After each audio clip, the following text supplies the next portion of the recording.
Assalamualaikum warahmatullahi wabarakatuh. First of all, let me introduce myself. My name is Rafa Isadora with student ID number 2010931024. In this opportunity, I would like to share about industrial company organization and management in a nutshell. Okay, first, who are managers? The manager is someone who works with and through other people by coordinating and integrating their work activities to accomplish organizational goals. And there are four managerial levels, consist of top managers, middle managers, first line managers, and non-managerial employees. Next, what do managers do? For functional approach, they planning, organizing, leading, and controlling. For management roles approach, there are interpersonal roles, informational roles, and decisional roles. For skill approach, there are technical skills, human skills, and conceptual skills. And now, what is an organization? An organization defined as a deliberate arrangement of people to accomplish some specific purpose. Common characteristic of organizations, there are have a distinct purpose or goal, composed of people, and have a deliberate structure. And now the manager is omnipotent or symbolic. Omnipotent view of management. Managers are directly responsible for an organization success or failure. The quality of the organization is determined by the quality of its managers. Managers are held most accountable for an organization's performance, yet it is difficult to attribute good or poor performance directly to their influence on the organization. And the symbolic view of management.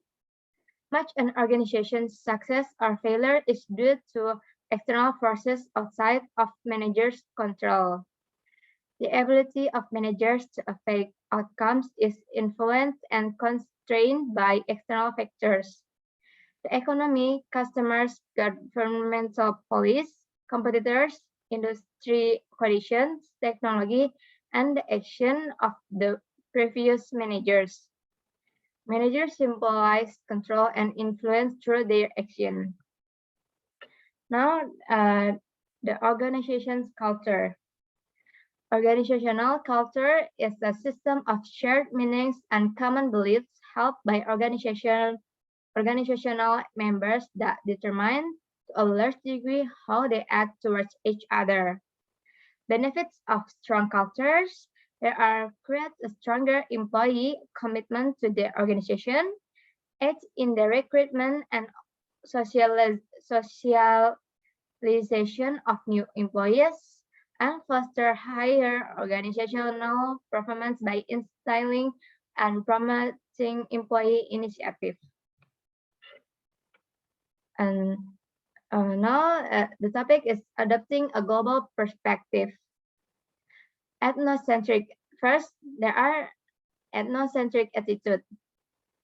The parochialism belief is that the best work approaches and practices are those of the home country. For polycentric attitude, the view is that the managers in the host country know the best work approaches and practices for running their business.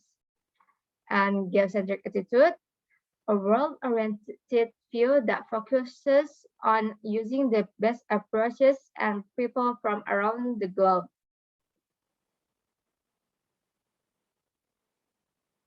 And the next topic is the different types of global organizations. There are multinational corporations, transnational corporation, and borderless organization. For the multinational corporation or MNC, a firm that maintains operations in multiple countries but manages the operations from a base in the home country. For transnational corporation or TNC, a firm that maintains operations in several countries but decentralize management to the local country. For borderless organization, a firm that has eliminated structural divisions that impose artificial geographic barriers and is organized along business lines. And what is the social responsibility? From the classical view, management's only social responsibility is to maximize profits, create a financial return by operating the business in the best interest of the stockholders of owners of the corporation. And from the socioeconomic view, management's social responsibility goes beyond making profits to include protecting and improving society's welfare. Next topic is managerial ethics. Ethics define it as the rules and principles that define right and wrong conduct. Four fields of ethics, there are the utilitarian view, the right view, the theory of justice view, and the integrative social contrast theory. Next topic is decision making. The decision is making a choice from two or more alternatives. And the decision making process, there are first identifying a problem and decision criteria and allocating weights to the criteria. Second, developing, analyzing, and selecting an alternative that can resolve the problem. Third, implementing the selected alternative. The fourth, evaluating the decision's effectiveness. Next, what is planning?